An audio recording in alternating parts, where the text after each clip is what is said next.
नमस्कार, आदाब। मैं हूँ बिलाल सब्ज़वारी। एबीसी हिंदी चर्चा में आपका स्वागत है।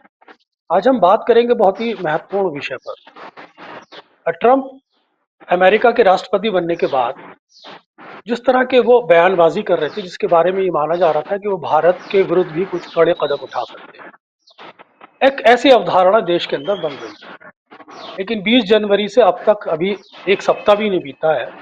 भारत को कूटनीतिक दृष्टिकोण से बहुत ही सकारात्मक संदेश देखने को मिले, जबकि पाकिस्तान और अफगानिस्तान, साथ ही साथ बांग्लादेश को ट्रंप ने एक बड़ा झटका दे दिया है।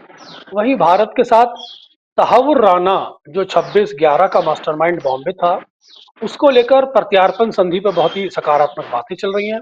वहीं H1B वीजा, जिसको लेकर भारत बहुत ही संवेदनशील था, उसको लेकर भी अमेरिका की तरफ से, खासतौर से ट्रंप प्रशासन की तरफ से एक सकारात्मक संदेश दिए गए। कुल मिलाकर ये कहा जा सकता है कि भारत को एक एक नई दिशा में, भारत की कूटनीतिक दृष्टिकोण से एक नई दिशा में एक सकारात्मक संदेश देखने को मिल रहा है। जबकि जो लेटेस्ट बांग्लादेश की जो उन्होंने आर्थिक मदद रोकी है, वो बड़ा एक चर्चा का विषय बना हुआ है। इन सभी विषय पर आज हम बात करेंगे अपने खास मेहमान टीजी मोहनदास से, और जानने की कोशिश करेंगे कि बांग्लादेश पर जो उन्होंने एक आर्थिक पाबंदी लगाई है, यूएसएआईडी के माध्यम से जो उनको एड दी जाती थी, उसको रोक दिया है।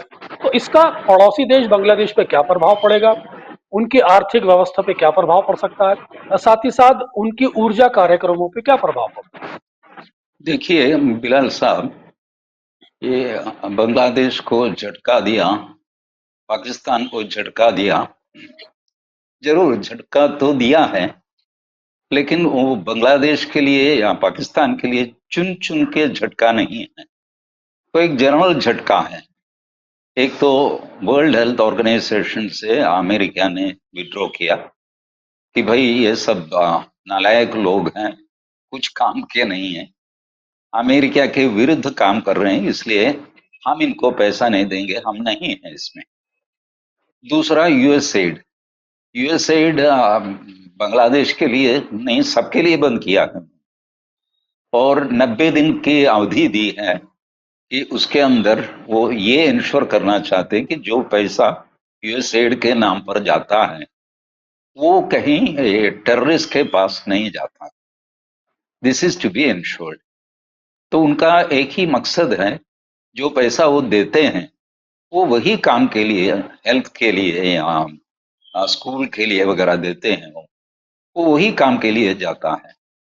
क्योंकि उनका एक ऑब्जर्वेशन है, जो इनपुट है इसराइल से, क्या है वो UNRWA वगैरह, वार क्राइसिस में जो लोग काम करते हैं उसका एजेंसी है, वो नेसेसरी हेल्प वगैरह देते हैं। उसमें पूरे हमास के लोग भरे हुए हैं। तो उसको इसराइल ने बैन किया। तो ये सब ट्रम्प भी देखता है। और ट्रम्प का जो नियुक्त एम्बेसडर है यूएन का, एक लेडी है, उनका नाम मुझे अभी याद नहीं आता, वो लेडी ने खुल्लम खुल्ला कह दिया कि हम ये सब बंद करते हैं, लेकिन 90 दिन के लिए। क्योंकि हमारा फीडबैक है, ये पैसा जो जाता है ये अलगाववादी काम के लिए या तख्ता पलट के लिए या कुछ टेररिस्ट एक्टिविटी के लिए वगैरह जाता है। ज्यादा से ज्यादा पैसा वो लोग ले जाते हैं दूसरे किसी नाम पर, वो बंद करना चाहते हैं। और बांग्लादेश के लिए मुझे लगता है कि जरूर अगला झटका आएगा, क्योंकि उसके पीछे एक किस्सा है, किस्सा नहीं फैक्ट है। मोहम्मद यूनिस जो है बांग्लादेश में, उनका इन्वेस्टमेंट हिलरी क्लिंटन फाउंडेशन में है। एंड हिलरी क्लिंटन फाउंडेशन, आपको तो पता है, दे वर अगेंस्ट ट्रम्प, ट्रम्प के विरुद्ध में काम करते थे, इलेक्शन वगैरह वो फाइनेंस कर रहे थे ट्रम्प के। तो ट्रम्प ने हिलरी क्लिंटन फाउंडेशन को उनका टारगेट बनाया है। इनडायरेक्टली वो मोहम्मद यूनुस को भी टारगेट करेंगे। तो बांग्लादेश के लिए झटका अभी बाकी है। अब ये तो जनरल झटके में बांग्लादेश भी आ गया, इतना ही है।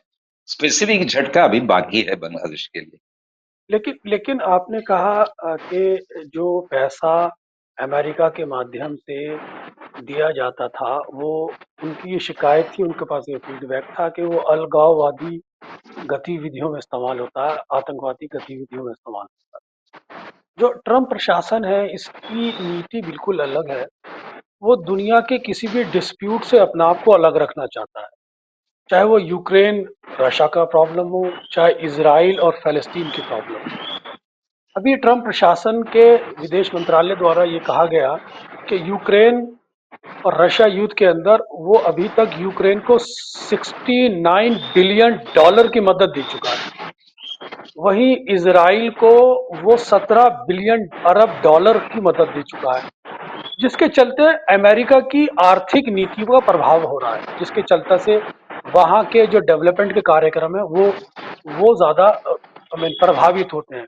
उनका ये भी मानना है कि अगर हम इसी तरह दूसरे के डिस्प्यूट्स में अपने आप को फंसाते रहेंगे और अपने आर्थिक मदद करते रहेंगे, तो चाइना कहीं ना कहीं डेवलप हो जाएगा।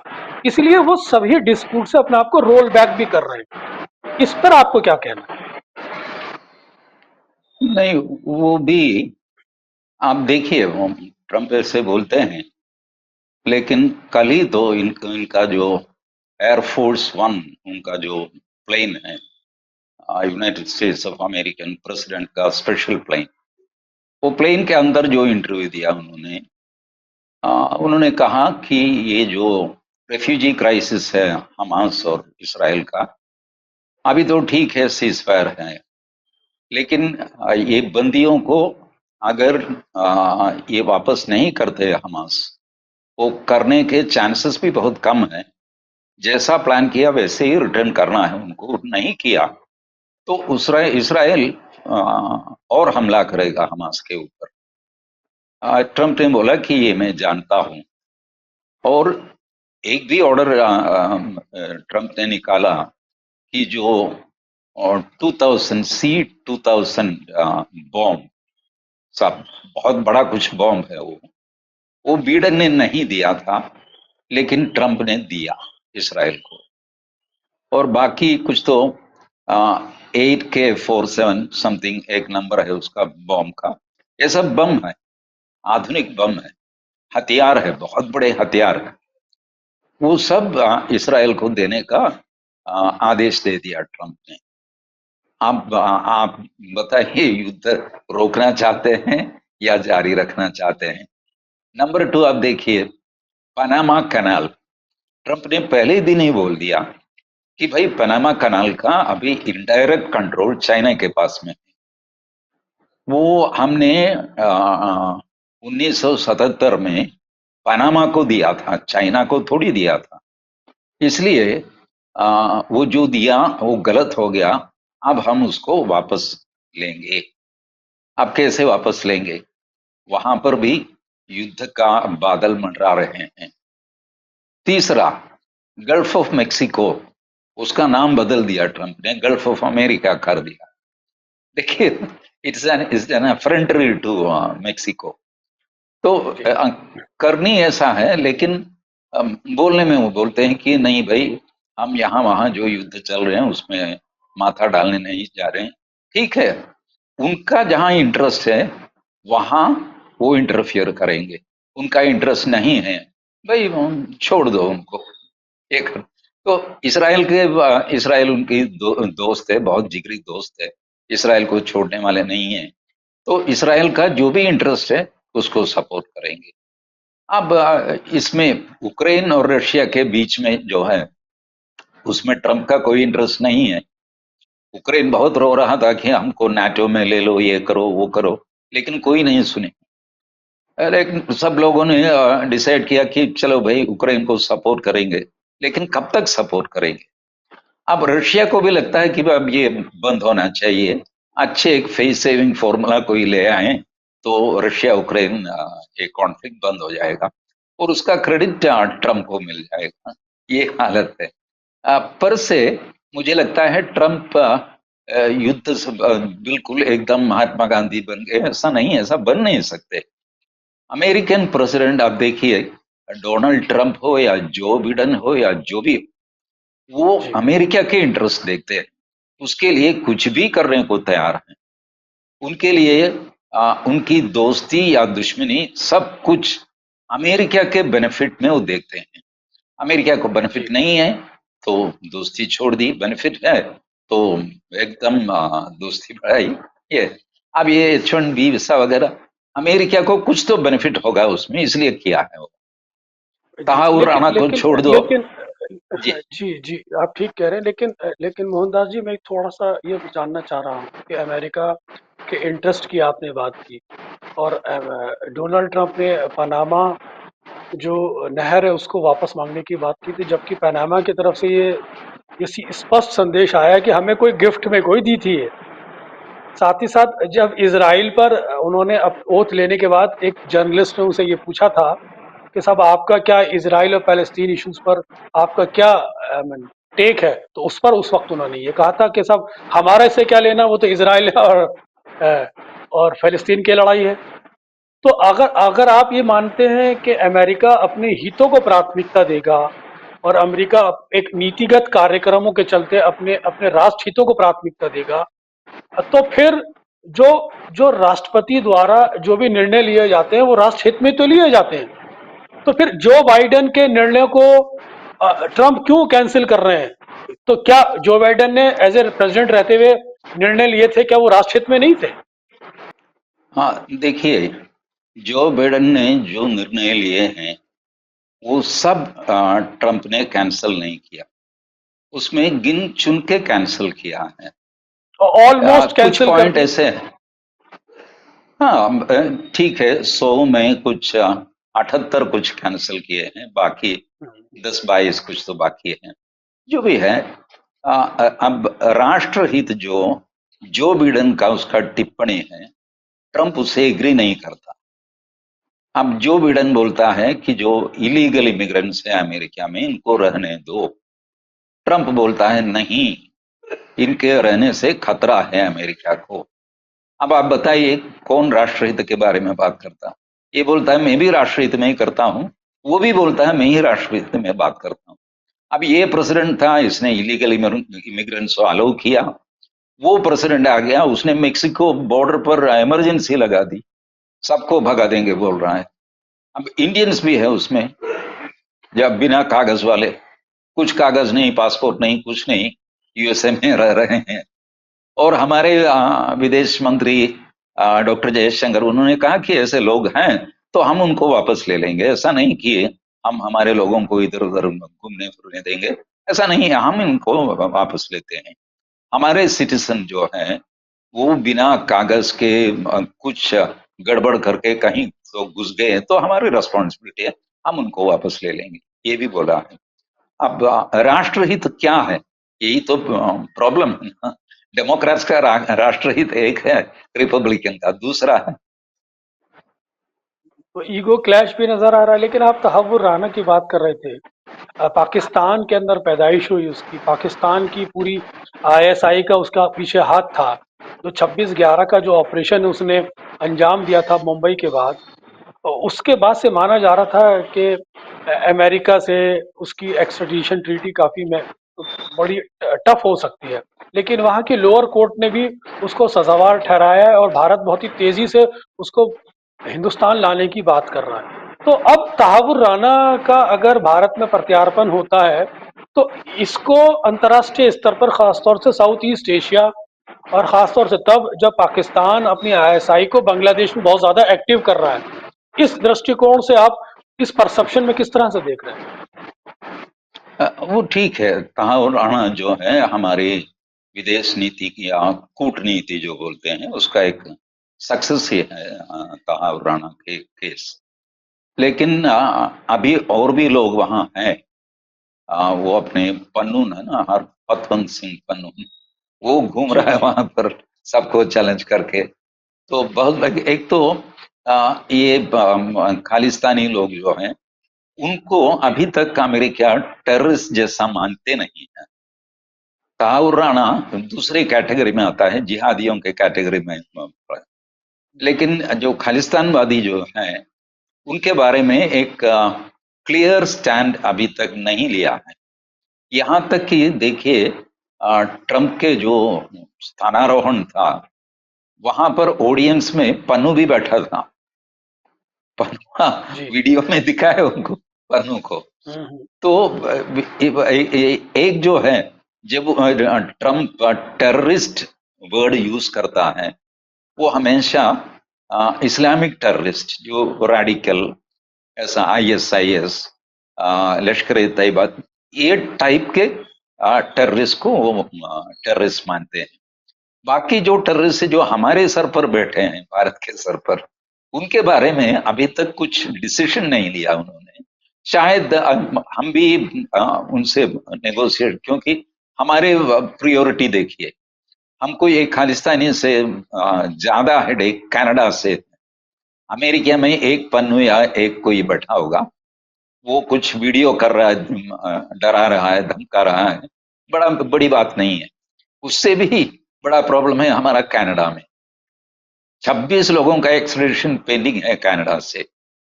अगर जी। ट्रम्प उसको कनाडा को बोल देता कि भाई क्यों ऐसा एक्सट्रेडिशन क्यों नहीं होता है, ये सब लीगल काम है, जल्दी कर दो, बोल दिया, तो जस्टिन ट्रूडो इमीडिएटली ये 26 लोगों को वापस कर देगा हमको। वहां जी। तक ये नहीं जाता है ट्रम्प। अब जाने का, अब तो आ गया है। मैं साहब ये नहीं कह रहा हूं कि मुझे शक है ट्रम्प के नियत पर, बिल्कुल नहीं है। लेकिन मैं ये कह रहा हूं कि तहावुर राणा जितने इसलिए वहां से हम बाहर ले आए एक्सट्रेडिशन ट्रीटी के ऊपर, वैसे खालिस्तानी जो टेररिस्ट है, उनके ऊपर भी एक्शन होना चाहिए। मैं कुल मिला के, बिलाल साहब, मैं बताऊं, मेरा असेसमेंट बोल रहा हूं आपको, शायद मैं गलत भी हो सकता हूं। ट्रम्प के प्रायोरिटी में अभी तक का भारत, पाकिस्तान, बांग्लादेश वगैरह नहीं आया है, प्रायोरिटी में नहीं हुँ। है। प्रायोरिटी हुँ। दूसरी कुछ थी उनकी, इलीगल इमिग्रेंट्स हुँ। की बात, इसराइल हमास की बात, ये सब वो अटेंड करके आ रहे हैं। और ये जो पाकिस्तान, बांग्लादेश वगैरह, कुछ तो 90 या 100 नंबर पर उनके प्रायोरिटी में आएंगे, तो उनको भी झटका हुँ। लगेगा। अभी जो है, अब वो जनरल उनके पॉलिसी से जो झटका जिसको लगता है उसको लगा है, लेकिन जी। जी। स्पेसिफिक झटका जो है वो बाकी है। इसलिए मैं कुछ अच्छा भी नहीं बोलूंगा, बुरा भी नहीं तो बोलूंगा, क्योंकि हमने बहुत देखे हैं अमेरिकन प्रेसिडेंट। जो बिडेन को भी देखा, उसके पहले डोनाल्ड ट्रंप था, उसके पहले ओबामा था, बहुत देखे हैं हमने। बात बहुत करेंगे, भाषण बहुत देंगे, लेकिन फाइनली जी। उनका अमेरिका का जो इंटरेस्ट है वही वो प्रोटेक्ट करेंगे। हम भी वैसे ही हैं। मोदी साहब जाते हैं यूनाइटेड नेशंस में, अरे क्या वाह, क्या भाषण दे दिया है। महात्मा गांधी के बारे में, गौतम बुद्ध के बारे में सब बोलेंगे, लेकिन जब पाकिस्तान को वो डील करते हैं तो कैसे डील करते हैं, सर्जिकल जी। स्ट्राइक से डील करते हैं पाकिस्तान को। वहां कहाँ जाता है महात्मा गांधी।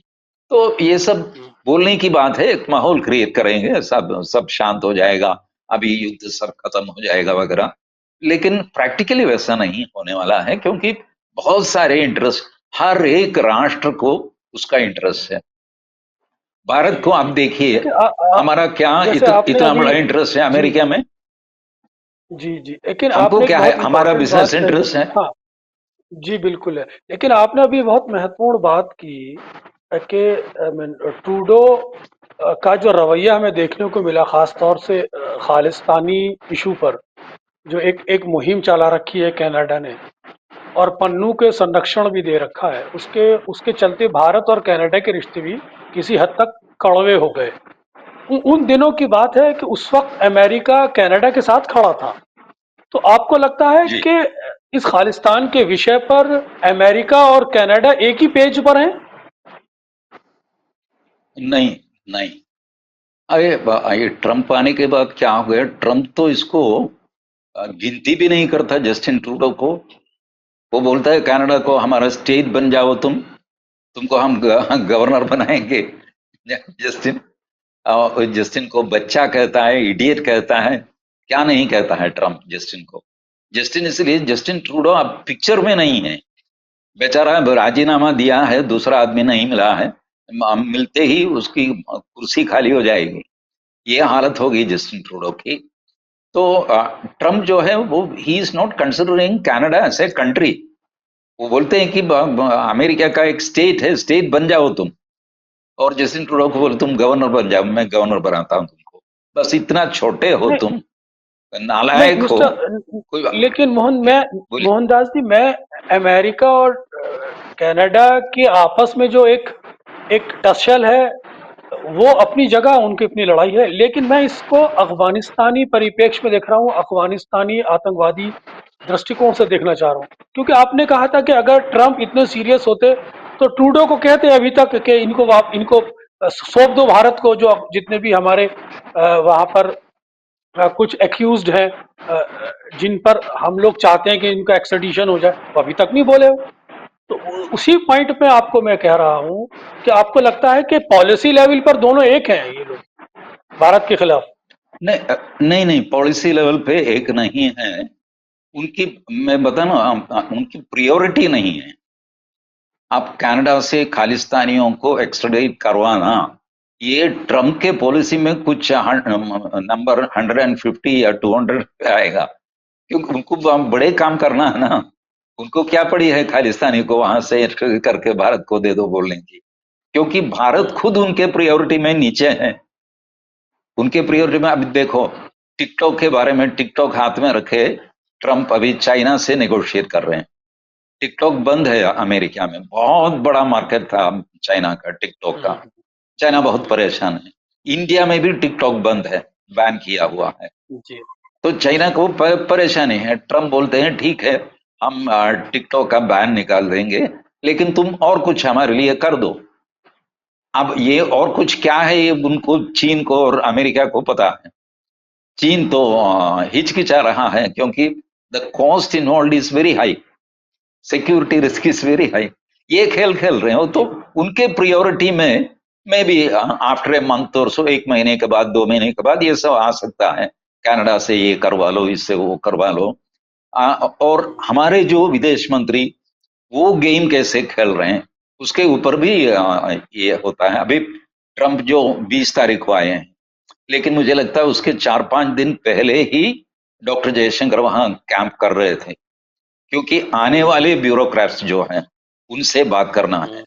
जाने वाले ब्यूरोक्रेट्स जो है, उनसे भी बात करना है। हमको तो सबको खुश करके रहना है ना। हाँ, जी हमारा क्या है, हम भारत को, भारत का इंटरेस्ट प्रोटेक्ट करना है। वहां जो बिडेन आए हो या ट्रंप आए हो, कुछ कुछ भी हो, हमारा इंटरेस्ट है। हमारे लोग वहां हैं, काम कर रहे हैं, बिजनेस चला रहे हैं, उनका इंटरेस्ट देखना है इंटरनेशनल प्रेशर में। और ये सिक्योरिटी के एंगल पर, ये सब हमको, भारत को प्रोटेक्ट करना। इसलिए हमारे विदेश मंत्री वहां पर 1 हफ्ते से कैंप कर रहे थे। तो वो कैसा वो खेल चल रहा है, उसके ऊपर शायद प्रायोरिटी चेंज हो जाएगी। अब ट्रम्प का जो टीम आया है, वो सब प्रो भारत है। जो उनके external secretary, secretary of states बोलते हैं वो, और नेशनल सिक्योरिटी एडवाइजर, ये सब प्रो इंडिया टीम है उनका। तो उनसे बात करके प्रायोरिटी चेंज करवा सकते हैं। अगर वो बोलते हैं कि साहब ये अर्जेंटली करना है, छोटा सा एक एक काम है, अच्छा ठीक है भाई, लाओ कागज, लाओ, साइन कर दिया तो हो गया। तो ये सब काम हमको करना है, तो हमारे लोग भी उसमें बिजी होंगे।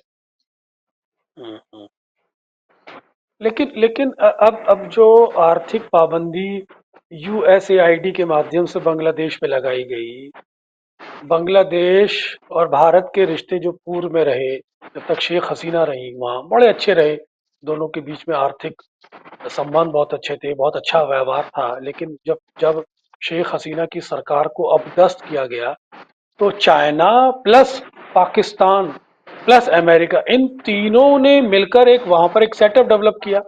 और जो बाइडन, चाइना ने तो बहुत हद तक उनको फाइनेंशियल मदद भी देने की गुहार कर दिया। और जो बाइडन के समय तक आप देख रहे होंगे कि शेख हसीना ने रिकॉर्ड पर यह कहा था कि साहब हमारे यहाँ एक एयर बेस चाहते थे जो बाइडन, जिसको मैंने मना कर दिया, जिसका खमियाजा मुझे ये भुगतना पड़ा कि मेरी सरकार चली गई। ये रिकॉर्ड पर उन्होंने बोला। आज शेख हसीना हमारे देश के अंदर है, बांग्लादेश उनके प्रत्यार्पण की मांग करता है। तो ये सारी सिचुएशंस भी बन रही हैं। तो क्या क्या प्राथमिकताएं होनी चाहिए भारत की? क्या अब हमें दोबारा बांग्लादेश को प्राथमिकता देनी चाहिए या शेख हसीना हमारी प्राथमिकता होनी चाहिए? देखिए, एक बांग्लादेश तो एक जोकर बन गया है दुनिया में। मोहम्मद यूनिस, आप कौन है वो आदमी? वो बोलते हैं एडवाइजर हैं। किसको एडवाइस कर रहे हैं साहब आप? किसको एडवाइस कर रहे हैं? गवर्नमेंट कौन सी है वहां पर? वो chief adviser, economic adviser, security adviser, दुनिया भर के एडवाइजर भरे हैं कि एडवाइस किसको दे रहे हैं? तो there is no administration at all in Bangladesh. अब एग्री। कुछ ये इस्लामिक रेडिकल इस्लाम भी वहां घुस गए हैं, जमाते इस्लामी वगैरह, वो लोगों का कुछ एरिया है। वहां से ईस्ट के तरफ से अरक्कन आर्मी, वो कहाँ से अरक्कन आर्मी आ गया पता नहीं, वो भी खुद को आर्मी बोलते हैं। वो इनके जहाज लेके जाते हैं, बांग्लादेश के 4 जहाज लेके गए और वो नेगोशिएट कर रहे हैं। वो बोल रहे हैं कि हमारी समुद्र अधिर्ति है, उसमें बांग्लादेश का जहाज आ गया तो वो हमारा हो जाएगा। फाइनली आप बोल देते हैं हम 3 जहाज वापस करेंगे, एक जहाज में जितना माल है उसका 10% टैक्स हमको दे दो, और जो भी जहाज यहां से जाएगा उसका सब 10% हमको देना पड़ेगा। ये बोल रहे हैं अरक्कन आर्मी।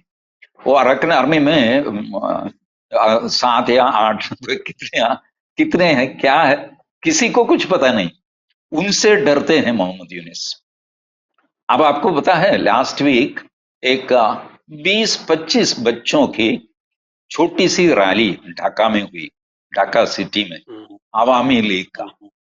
ये सब जो ये प्रॉब्लम आने के बाद पहली बार आवामी लीग के 20 हो, बहुत कम है, लेकिन 20 तो 20 बाहर आ गए और एक प्रोसेशन निकाल दिया उन्होंने। स्लोली बांग्लादेश में सिचुएशन चेंज हो रहा है। यूनुस को आज नहीं तो कल बांग्लादेश में इलेक्शन करवाना पड़ेगा। इलेक्शन करवा के कोई भी आने दो, शेख हसीना आने दो या खालिद आसिया आने दो या दूसरा कोई आने दो, एक इलेक्शन करवाना पड़ेगा। तब जाके एक लेजिटिमेट गवर्नमेंट होगा, उनसे बात कुछ कर सकते हैं। अभी भारत के लिए ये बड़ी बात नहीं है। हमारा जो बॉर्डर है उसका करीबन 95-96% हमने सील किया है, अब 4% बाकी है। Last week border security force का जो मेंबर्स हैं वो नंबर्स इंक्रीज किए, डबल किए। बाकी भी 4% जो बचा कुचा है उसको बंद करो करके। सो अब भारत क्या कर रहा है, मुझे लगता है, मेरा ऐसा मेरा कोई इंफॉर्मेशन नहीं है, लेकिन लगता है मुझे कि भारत अपने आप को आइसोलेट कर रहा है बांग्लादेश से, कि भैया जो भी वहां हो जाए होने दो, हम नहीं है करके। अब बची है ये बांग्लादेशी हिंदू, जो उनका एक प्रॉब्लम है, उसमें कुछ सेंटिमेंट्स भारत का भी है, जेन्युइन है वो सेंटिमेंट, मानता हूं मैं। लेकिन वो प्रॉब्लम अब थोड़ा कम हो गया है, थोड़ा नहीं काफी हद तक कम हो गया है। तो ये स्थिति है, और शेख हसीना भारत में रहेगी तो रहेगी, जब तक उनको रहना है रहेगी। ये एक्सट्रेडिशन ट्रीटी वगैरह, इट इज ऑल, बिलाल साहब, एक जॉक है।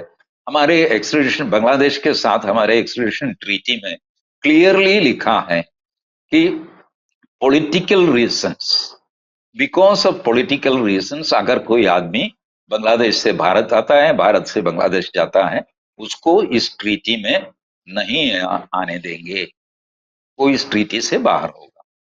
अब शेख लेकिन हसीना जो आई है, पॉलिटिकल असेलम ढूंढ के आई है, वो कोई क्रिमिनल नहीं है, टेररिस्ट नहीं है। जी। It is a political problem. लेकिन लेकिन आपने कहा कि अब भारत अपने आप को बांग्लादेश से आइसोलेट कर रहा है। तो साउथ ईस्ट एशिया में अगर बांग्लादेश से भारत अपने आप को दूर रखेगा तो आपको लगता है कि बांग्लादेश को चाइना के करीब, पाकिस्तान के करीब जाने का एक और मौका मिल जाएगा? और ये चाइना, बांग्लादेश और खास तौर से पाकिस्तान, ये तो पहले ही भारत के लिए एक सरदर्द बने हुए हैं। इनके यहाँ से सारी आईएसआई की गतिविधियां, आतंकवादी कैंप चलते हैं यहाँ से, और एक दिक्कत हो जाएगी। देखिए, ये दिक्कत 1947 से है। From 1947 this problem is there. उस टाइम उसका नाम ईस्ट पाकिस्तान था, ये वेस्ट पाकिस्तान था। उसके बाद में पाकिस्तान बन गया, बांग्लादेश बन गया। अब शेख हसीना के टाइम में क्या हो रहा था, तभी भी हिंदुओं के गला काट रहे थे, तभी भी टेररिस्ट लोग वहां थे। लेकिन शेख हसीना कुछ कुछ हद तक जमायत इस्लामी को काबू में रखती थी, लेकिन कुछ दिन के लिए। तो लेकिन दुनिया भर के हत्या हुए हैं बांग्लादेश में, हो रहे थे। सो जैसा कुछ नारा बोलते हैं ना, जब तक सूरज चांद रहेगा। तो ये जो प्रॉब्लम जो है, it will be with us, we can only manage it. उसको कैसे तो भी मैनेज करके जाना पड़ेगा। ऐसा नहीं कि ये प्रॉब्लम खत्म हो जाए, खत्म नहीं होता। जैसे जो ऐसा प्रॉब्लम अब हमारा नहीं, बाकी बहुत जगह है ये, वो मैनेज करके जाते हैं। और चाइना के बाद आप देखो, चाइना का कोई इंटरेस्ट बांग्लादेश में नहीं है, क्योंकि चाइना को ये मालूम है कि बांग्लादेश को अगर सर पर उठा लिया, इसका मतलब तुमने जिहादियों को भी सर पर उठा लिया। अब चाइना वैसे भी परेशान है जिहादियों की वजह से, उनके सिंकियांग प्रोविंस में वगैरह कितना वो बुलडोसर चलाते, क्या क्या नहीं करते हैं इस्लाम के अगेंस्ट में।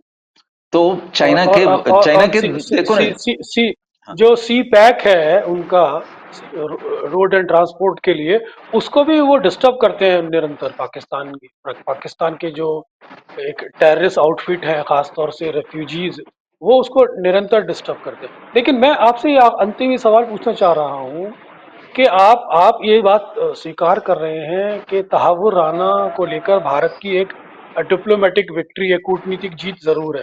लेकिन अब अगर तहावुर राना भारत में आते हैं तो क्या, किस तरह के सकमस्टांसेस होंगे? क्या उन पर दोबारा केस चलेगा? क्या उनको फिर हैंग किया जाएगा जिस तरह से कसाब को हैंग किया जाएगा? किस तरह से इसके प्रत्यार्पण के पूरी आई मीन एक प्रोसेस को आप देख रहे हैं भारत के अंदर, और किस तरह के एक राजनीतिक एक एक वातावरण बदलेगा, और किस तरह से इसको भारत के अंदर देखा जाएगा? बहुत ही इम्पोर्टेंट एक पॉइंट है ये।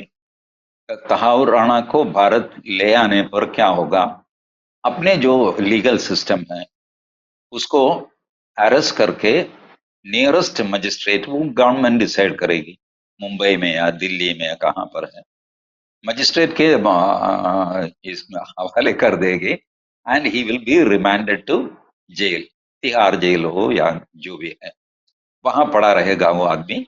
उसके बाद में उसके ऊपर क्या क्या चार्जेस लगे हैं, जिसके ऊपर हमने एक्स्ट्राडाइट किया उनको।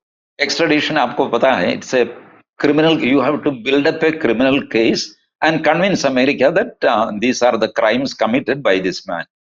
तो ये गुनाह किया हुआ आदमी है, इसलिए इसको वापस दे दो हमको। तो उनको वो कन्विंस हो गए, आपको वापस कर दिया।